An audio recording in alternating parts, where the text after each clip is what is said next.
Hello students of Standard 8. Once again today I am in front of you with the chapter The Constitutions further topic.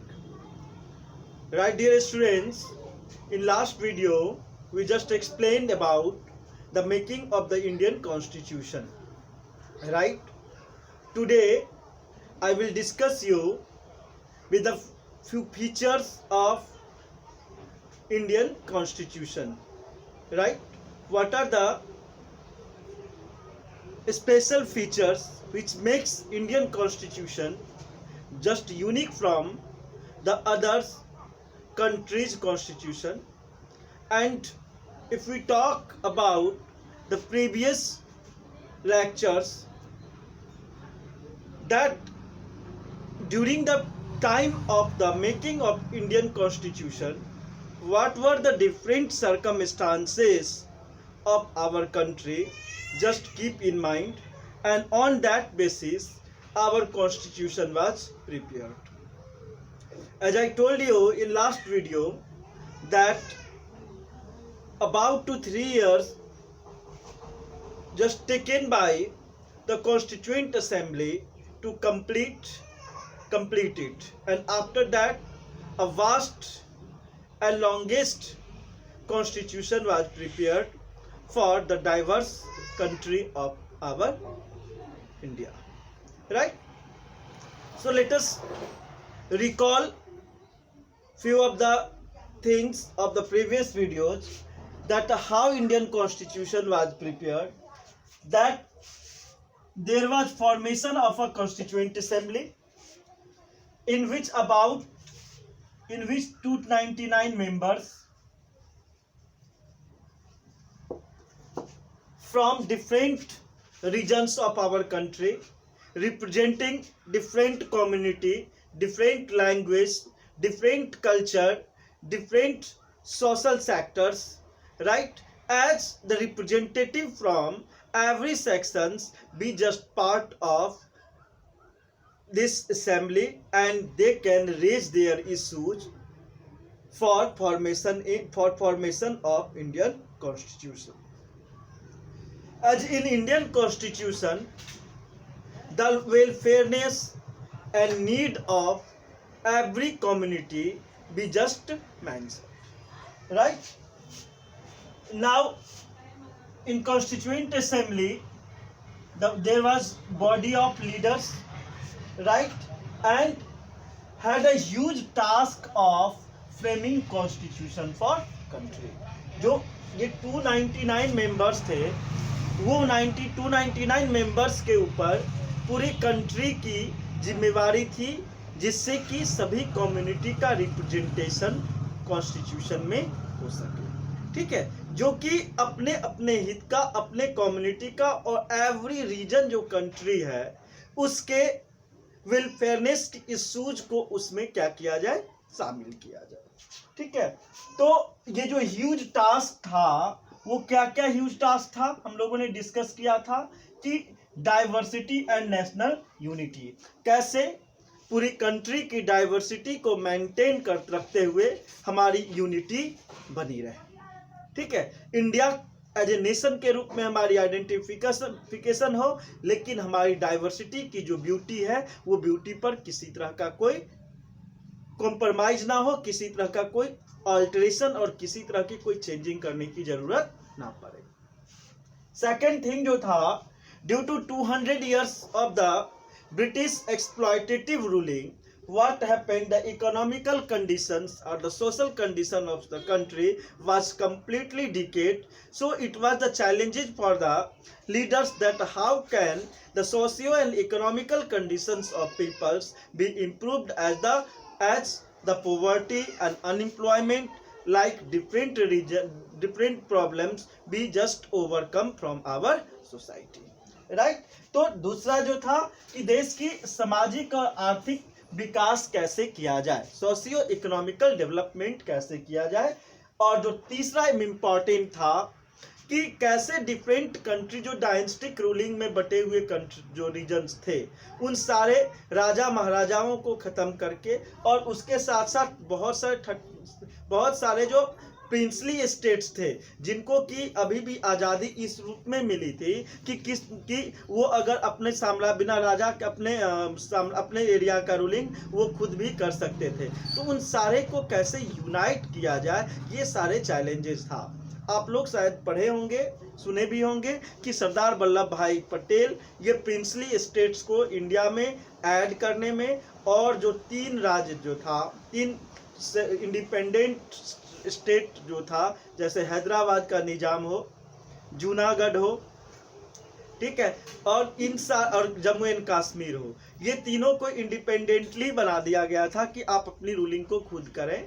तो उन सारे को unite करके एक कैसे विशाल भारत का निर्माण किया जाए, ये सारे चैलेंजेस था। ठीक है, इन सारे तो integration of different regions including with princely states was a great challenge for the constitution maker, that how can they manage the unity and integration in the nation। तो इन सारे इश्यूज को माइंड में रख करके क्या किया गया, हमारा कॉन्स्टिट्यूशन कंप्लीट किया गया। अब हम लोग थोड़ा सा देखें कि अगर इंडियन कॉन्स्टिट्यूशन की अगर हम बात करें तो बहुत माइन्यूटली वर्क हुआ था। कोई भी सेक्शन जो हिस्टोरिकली और प्रेजेंटली कंडीशंस जो था वो अपने आप को अनएलिनेटेड फील ना करे, अपने को अलग थलग फील ना करे। इसलिए उनकी भी भलाई कैसे हो उसके लिए भी स्पेशल प्रोविजंस बनाए गए, रिजर्वेशन का सिस्टम लाया गया, लोगों को फंडामेंटल राइट्स प्रोवाइड किया गया। ये सारे फीचर्स थे हैं हमारे कॉन्स्टिट्यूशन को, जो हम लोग आगे अभी स्टडी करेंगे।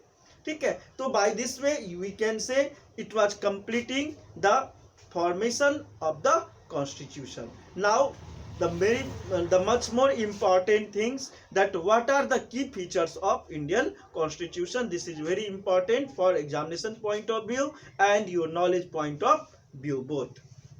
Right, now the main features of the Indian Constitution was written here. The first is federalism. Right, federalism means how there was system of the government. Right, how the system of the government means the power should not be centralized in one hand. Right, it was the main objective of the leaders, that whenever such system be happened, the power be centralized within one hand, then it may be possible just coming in the power, the people just became dictator, or they just started to rule like a dictatorship or monarchical ruling. So power should be divided into different organs. So the federalism, the concept of the federalism was implemented. Right, second, parliamentary form of government. Right, second, parliamentary form of government, in which what there is system in which there was the representative parliament, means representative from every regions just comes out and just form the government. Right, in details we will study one by one.